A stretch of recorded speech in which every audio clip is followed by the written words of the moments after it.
Welcome to the Wellness in a Chaotic World podcast. I'm your host, Cheryl Davis. Before we dive in, I wanted to note that as a health and wellness coach, I can support you in making sustainable lifestyle changes, tuning into your own wisdom, and building habits that align with your values and vision for your well being. I don't prescribe or treat health conditions, as I'm not a doctor or a mental health professional. Instead, I can walk alongside you as you create a healthier life on your terms. From time to time, I share conversations with guests. The views and opinions expressed by those guests are their own and do not necessarily reflect my views or those of anyone associated with wellness in a chaotic world. This podcast is for informational and educational purposes only and isn't a substitute for professional medical advice, diagnosis, or treatment. Always talk to your doctor or qualified mental health provider about any physical or mental health concerns. This is the Wellness in a Chaotic World podcast, a place where we're having conversations about what it really takes to live well in our unhealthy, chaotic world. I'm your host, Cheryl Davis. If you're beating yourself up over a bag of chips you ate in a stressed out frenzy, or you can't figure out how anyone manages to find the time to even think about wellness, you're in the right place. We talk about all of these things and more because, frankly, we don't talk to each other enough about what we're really up against every day. Let's change that right now. Welcome back, everyone. I'm very excited to kick off season 2 of Wellness in a Chaotic World. I have some incredible episodes lined up that are filled with inspiring stories and valuable insights from people who are learning to live well despite all of the pressure and unhealthy fallout we experience from living in a modern world that's really mismatched with our needs.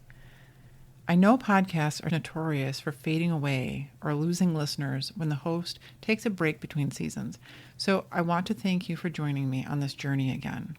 When it comes to personal health and wellness, the topics are endless. I'm never done learning, and I hope to continue bringing you what I'm learning from others for as long as I'm able. So let's get into today's interview. My guest today is Cara Newman. She's a certified life coach, mind-body practitioner, and dedicated elementary school teacher with over 20 years of experience in education. Cara says she's passionate about life and nature, and she's deeply committed to practices like meditation, mindfulness, and polarity work. She believes that all of the answers we seek lie within us, and she's on a mission to support people in reclaiming their power. Our conversation is centered around Cara's experience with anxiety and chronic pain. But even if you've never experienced anxiety or chronic pain, I think there are some key takeaways that everyone can learn from. So I hope you enjoy today's episode. Hi, welcome to the show. Hi, thank you for having me. So I'm really excited to have you on because we've had a couple of guests who have talked about anxiety, but I feel like you have some really important insights and some different ways of looking at anxiety. Why don't you start us out by telling us about your journey of healing chronic anxiety and pain?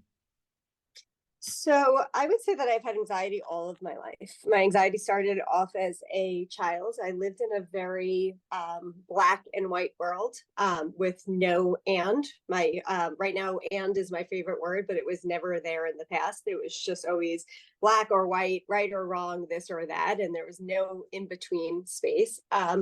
So I grew up with a lot of anxiety. I grew up with a lot of fears, thinking I was going to get kidnapped, going outside of my house, like everything that you could possibly imagine. And then that took me into, my middle school years and my college years and my after school years, after college years. And it continued, but I never really considered it as anxiety. I don't think that word was ever around as a child. So I just kind of thought that there was always just something wrong or I had to live in this constant fear.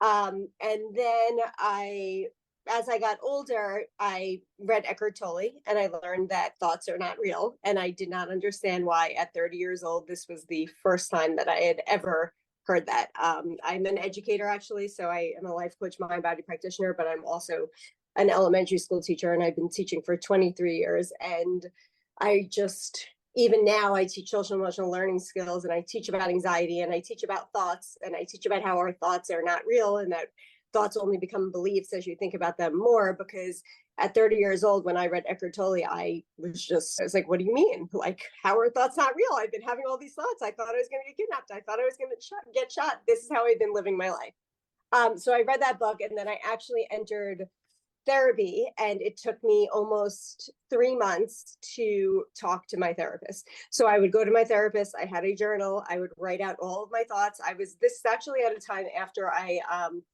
had gotten my car stolen and I was in the mall with a gunshot. So like all my dreams had, like all my thoughts had just come true. So I'm like, what do you mean? Thoughts are real. I don't know what you're talking about, Erica. Totally. And so I went to her, and I was in complete flight or fight mode, and I just could not speak. And I sat in her office for 3 months. And the only way that her and I would communicate was through my journal. I'd write in my journal. She'd ask me questions. She'd say, I'd have to answer yes or no. And we got there. At that time, I actually was I went on medicine, which I felt like was the only way out.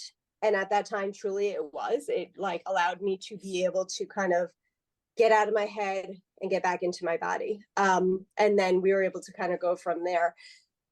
Since then, I have then also had chronic anxiety and chronic pain to the point where I was not able to walk at times. I was holding on to walls. I was doing all of these things. And I went to all the doctors. I had complete dizziness. I had earaches, sinuses. I was told I needed surgery, all of it. I was, all these things. And I was at osteopaths, chiropractors, and I kept like feeling like I was giving away my power. Like, even though I was getting better, and even though maybe a chiropractor was able to help me, or an osteopath was able to help me, or the meds were able to help me, there was something inside of me that was saying, like, this is not the way.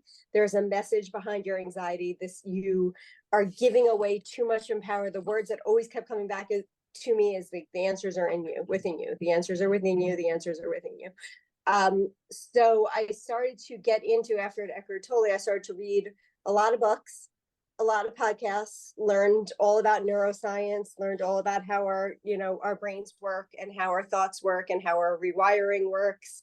And then I also explored a book, Cheryl Paul. She is very big in the anxiety world, and relationship anxiety, and all different kinds of anxiety. And she was the first person who I learned from that anxiety was a gift, and that there was wisdom behind the anxiety. And that was kind of when I started to say, like, wait, there's something behind this. There's something behind the messages that my body's giving me. I started to learn about Louise Hay and the things that she says about your body. And I started to look into why my ears were stuffy, why I had sinus pain, why my lower back was there, what my anxiety was trying to tell me. And through all of that work, I was able to finally find the and finally find the answers that were within me. And majority of that time, the answers were just that I was not feeling safe. I wasn't feeling safe in my own body, and I wasn't listening to myself, and I wasn't listening to the messages. So my body had to go on high alert to say, like, here, I am here. And until you start listening to me, I'm going to still be here. That's interesting. I mean, I'm glad you brought up the point of the fact that medication was a step for you, because I feel like a lot of people say, you know, like absolutely no medication, or medication is the only way to go. And there can be, steps to this, and a balance to finding your way through anxiety. Yeah. So the medicine, that's again where the and was. And I was in very black and white thinking at that time too. And it's hard for me to say yes to that, because I'm more into the holistic. I'm more into, finding ways within me. But when I was sitting with my therapist, and she's just like, try it. You don't have to do it. This is just what there is. And I took it, and it allowed me to kind of just take the edge off. It allowed me to become into a space where I was able to finally get out of that fight or flight mode, and finally come back into this. And then I was on it for like 1 or 2 years. And then that was when I started to be able to kind of open up and understand and get out of that fight mode and say, like, there's more. I don't, necessarily need this anymore. I can do this healing on my own. I started to do the inner work, which I think that's the scary part. That's the part where when you start to look at yourself, and you start to look at your thoughts, and you start to become aware, that was, I think, the part that I was running away from. But the medicine allowed me to sit in the therapist's office and go towards it.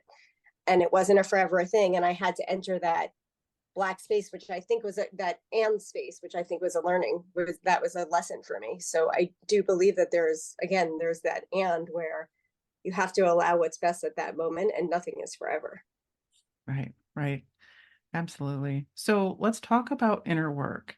Um, you've mentioned uh, something called polarity work, mirrors and projections. Can you explain more about those? So polarity work I love, because again, I'm going to keep mentioning black or white, but in the anxiety world, it's black or white. It's this or that. It's right or wrong. And the polarity work allows you to look at that and say, hey, but that's life. I had relationship anxiety, and I still have it for a very long time. And where my relationship anxiety was coming from, my ability to love or connect to other people, was coming from the fear of losing. And I had to open up and say, if I'm going to love so hard, I'm also going to have to allow myself to lose this person. That could be through death, that could be through anything, but I have to open up to that space. It also, the way I explain it to like my kids in school, and I don't necessarily use the word polarity, but like happy and sad. Anything in life, there's an opposite. So in order to feel that love, or in order to feel the happiness, I also have to know what sadness looks like. And I believe, and I read a lot of the law of attraction books. I believe a lot in that's kind of what we're here for, to like learn about that. And when you find out what you don't want, then you can find out what you do want. But that all exists in that polarity work of allowing yourself to feel down, because as soon as I feel down or I feel sad, I'm able to pick myself up. As soon as I feel, anxious, I'm able to kind of wake up and be like, oh wait, there's something on the other side of that. So I believe that just in that polarity work and looking at the opposites, looking at the feminine, looking at the masculine, looking at all of those things, there's this space to open up to more. Oh, yeah, absolutely. So what about mirrors? And the projection and the mirror work, I, truly believe that everything outside of us is a reflection of the way in which we're either thinking or the way in which we're acting or what we're attracting. So the projection work, it's like a opening up to being able to see that the lens that I'm seeing in the world is what I'm bringing inside of me. And then that mirroring work is same thing, where the way in which, or the energy that I'm putting out there, or the thoughts that I'm putting out there, are then being mirrored right back to me. And it goes to that what you focus on grows, and that we have the choice of what we're going to be looking for. Because in any instance, there's always going to be both sides. And when we take that choice and we open up to that choice of what to look for, we can kind of create a completely different projection on the screen. Yeah, absolutely. So what are some of the things that you wish you had known about anxiety? So one is that my thoughts were not real, and that my thoughts were, I don't love the idea of saying like your thoughts are creating your reality, but I like the idea of not being, of teaching us that we don't have to grab onto every thought. So prior to Eckhart Tolle, I thought that if I had a thought, it had to be real. I had to grab onto it. I had to understand it. I had to dig deeper. I had to make sense of it. And when I started to learn that, you could have a thought, and a thought only becomes a belief the more that you think it, I'm then able to kind of control what I'm thinking. And I'm able to be really, really conscious and be really, really become really, really aware of where my thought process is going, or where I'm putting my attention. So that's like one thing that I really wish I learned. And then I also just wish I learned that there was that anxiety in the wisdom in the anxiety, and being able to kind of look at the anxiety or the pain that I was having in my body and not resist it so much, because I think that created so much more pain. I would spend days like reading every single book about anxiety and reading every single book about how to get rid of chronic pain. And I was on every single Facebook group about chronic pain or about anxiety. And I realized like that was then becoming my reality. Again, with the projection work, like that was becoming what I was looking for. I was looking for all the answers in the wrong places instead of going within. And I was saying to myself, like, and I was also living. So I started to have to ask myself, like, and this is what I wish I had learned, like, how can I be a person without anxiety? And I would literally say to myself, wait, I need to look for the wisdom under anxiety. I need to look at why this anxiety is there. But if I didn't have anxiety, I wouldn't be reading books on anxiety. If I didn't have anxiety, I wouldn't be talking about anxiety all day long. If I didn't have anxiety, I wouldn't be trying to find every single podcast. And when I finally said to myself, like, okay, well, what would I be doing? I'd be going out in nature. I'd be enjoying life. I'd be out of my house. I started to become that person. And same with chronic pain. Like I remember, and I don't necessarily suggest this, but I would play tennis with my back and it was killing me. And as soon as I did TMS work and I learned that like tension meiosis, and I learned that the chronic pain was all from tension, there was nothing structurally wrong with me. I was then able to say to myself, well, yes, I'm in pain, but there's nothing structurally wrong with me. So I'm going to go play tennis. And I would be playing in pain, but I'd say to myself, like, but if I didn't have pain, I would be playing tennis. I'm going to be that person that is without that pain. And I stopped resisting and I started thinking about what I could focus on grows. And I think those two things, like the resistance, what you resist persists, and what you focus on grows, is a very big part of the way that I live my daily life, because I really intentionally choose what I'm going to focus on. Hmm. And it's going to be what I want, not what I don't want. Oh yeah, that's a big thing. That's huge. Um, so what are some of the smaller tools? You mentioned nature. So are there other specific tools that somebody can use to bring themselves to resist less and to listen to their body more? So meditation and mindfulness were two very big things of mine. Meditation, I spend like time in the morning meditating, and I spend time at night meditating. I spend time paying attention to my energy and setting up boundaries around me. So like if I feel like I'm in a space where, I'm just feeling out of sorts, or I'm not feeling like myself, I no longer will push through that. I'll allow myself to go outside. I'll allow myself to ground. I'll allow myself to take a deep breath, and just, walk away from whatever it is. Because I found that I used to just push through, and I felt like, no, the best way was pushing through. And now I do a lot of also just in the moment of, I think it was Rumi, but like accepting all feelings and all emotions. So that was like another huge thing for me that I would suggest, is not pushing away any emotions, not pushing away any feelings, but just inviting them in. So if I have anxiety now, I'm like, oh, welcome anxiety. And I treat anxiety like a little baby that's with me, and I allow anxiety to come with me, and I don't tell her to go away anymore. I just invite her in and I say, listen, you can be a part of this experience. You can be here. You just can't be ahead of the table, because my inner being is ahead of the table. But if you want to come, if you want to sit, you want a dinner, a dinner place, and I like make up a whole story in my head, and then I start laughing. Another thing that I honestly do to help me kind of like snap out of things is I go and dance. I'll go and sing. I'll just immediately, and again, it's not to push it away, because I don't want to ever give away the feeling of like, you got to push away the anxiety and you got to quickly go to something else. But it's more to just kind of like sit with it, allow it to be, and find a way. So I believe movement is huge. So I might find a song that relates to the way that I'm feeling right then, or I just might like dance it out and just dance out the anxiety, or scream and really push it out of my body however I can. And also just, recognizing, and this goes back to what you asked before about like what I wish people knew. I wish people knew that the thoughts or the feelings that you're having now are not always based upon what's happening now in this exact moment.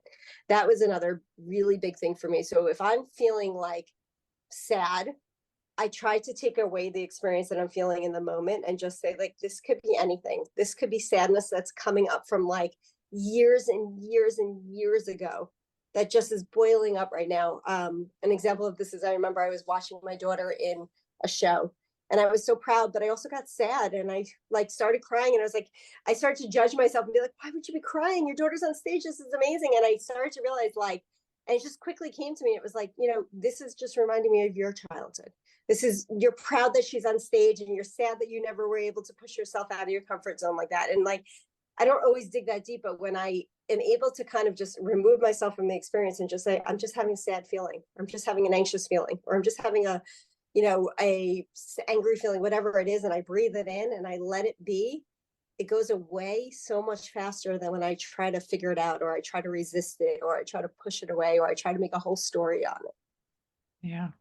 Yeah. I definitely have that same experience. And I think a lot of people do too, once they start to understand a little bit better how to work with anxiety. So how did you know you wanted to become a certified life coach?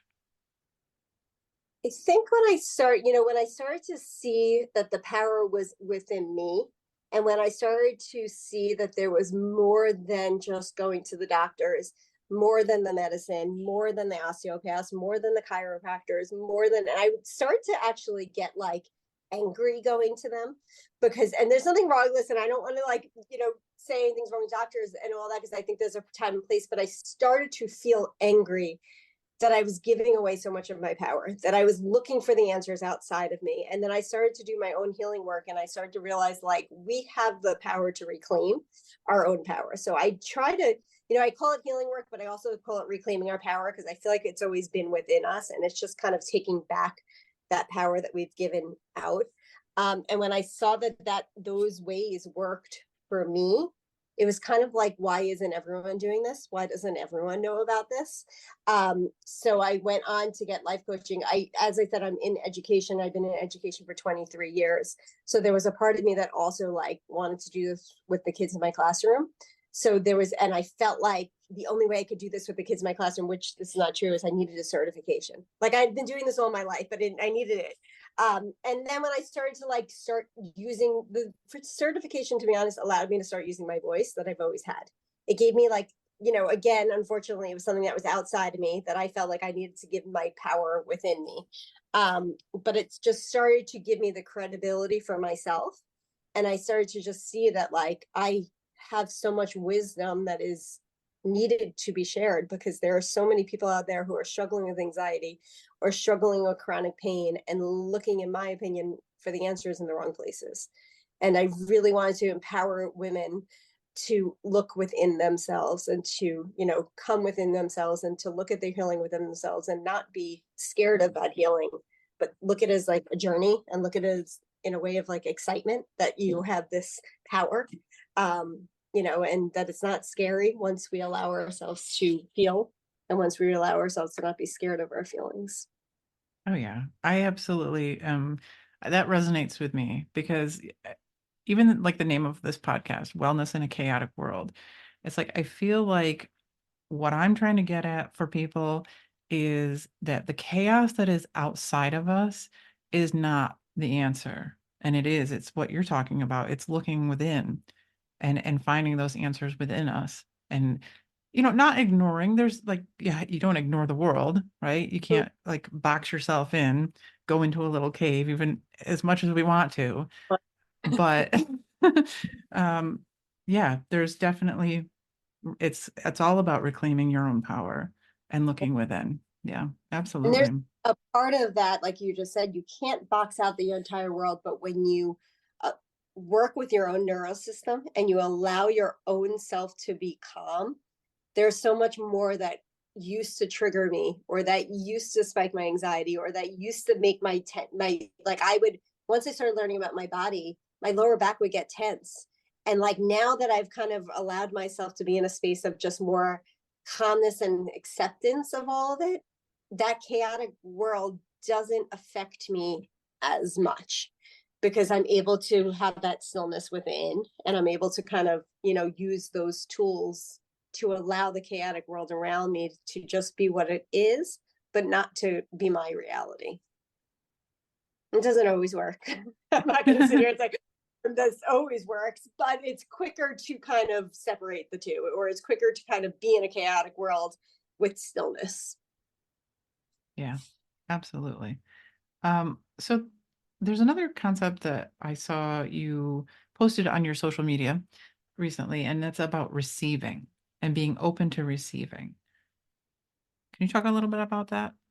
Yeah, so receiving is a really big thing. And I think that, we're here as receivers and we're here to give. And I think that when we have this wall or this block towards receiving, and again, I had mentioned relationship anxiety. So I was very scared of like receiving love. I was very scared of receiving anything, honestly, like that, and receiving help even. And, so even asking for help, or cutting down removing my armor to even say that I need help, or even allowing somebody to help me just because they want to. And I might not even need the help, but just be able to kind of receive help and receive love from other people, and being open to allowing other people to give me that. I saw that reception of like the back and forth where it allows other people to feel good. So we're in this like world also, like we've been trained to, if somebody gives you a compliment, you're quickly like, oh, this shirt, it's so old. Not this shirt. What do you mean? Or if somebody wants to pay for dinner, it's like, sure, no, I got this. And you're going in this battle. And when you just open up to like receiving, then you're also opening up to receiving from the universe. You're opening up to receiving whatever is out there. But when we're so controlling, we have these walls and we have these blocks, and it's like this world that we're just like, nope, we're only here. We don't need your help. We don't need this from you. I got this. We're not allowing that connection amongst other people and amongst ourselves. Paying attention to the places where awareness is huge in all of this work. So paying attention to the places where if somebody said, and I'm trying to teach it to my daughter now and my son, but where like if somebody says like, I'll help you, or like asking for help in this feminine being of just being like, yeah, you know what? Sure, you can carry that, even though I can do it. Like I was in this such a rigid, egotistical, like, no, I got to do it. Like, I don't know if it was a feminist, to be honest, but like more of like, I have to do this, I have to do everything. And now it's just like, if somebody wants to help me and that makes them feel good, sure, why not? And it just makes it more of a softer feeling. Yeah. So you asked the question, I think this is a really good one for people to ask themselves is what is blocking you from receiving? And it's a hard question. It is a That hard question. that takes that deep, deep inner work, doesn't it? Yes, yeah. And I think for me, it was what was blocking me is again this receiving of love, and also just this receiving of like anything that was coming towards me or anything that was coming, because in order to receive, I think we also have to be open to like again all of the feelings that come along with receiving. And when we want things to just be exactly how we want them to be, we can become closed off to receiving anything that's coming towards us, because no, that might not be the way that we want it to be, or that might not come out, the result might not be exactly what. So the blocking, and for me, it was, I think there's a lot of ego there. There's a lot of like, no, I can do it. There's a lot of, I don't know if it's a second child type thing, but there's a lot of like second child habits there where it's like, no, I could do everything by myself kind of attitude. So it's just that inner work of just kind of saying like, what could possibly be. And then like I said before with the polarity work, like part of what blocks me from receiving is being open to love, because I can possibly lose it. And like I found that to be a huge thing, and I'm still working on it with connection with others, because it was like, and also just vulnerability. Like I know vulnerability is a huge one that blocks me from receiving, because if I want to receive, I also have to be vulnerable. I have to also share. I also have to give. So yeah, that is a very deep question, and it's not an easy question. But I also believe if you ask yourself these questions, you don't have to have all the answers. You could just ask it and just put it out there, and answers can just start to come to you. Oh, yeah, I agree. That's definitely my experience with it is that if you start to ask it, start to say, okay, I'm open to something, open to receiving some answers, Mm-hmm. they do start to show themselves. You start to understand yourself a little better. Yeah. So how would someone connect with you if they just wanted to connect with you or work with you? So the best way is reaching out to me or just following me on Instagram at Precious Presence 54. And then just DM me there and we can connect in that way. Awesome. Thank you so much for being here today. Thank you so much for having me. This is a lot of fun. Thank you for listening to today's episode. If you haven't yet, please subscribe to the podcast and leave a review. You can also find more about each episode on the website at wellnessinachaoticworld.com. Or you can find me on Instagram and Facebook, where we can chat more about living well in this stressed out, chaotic world. And as always, I hope you have a healthy, happy week.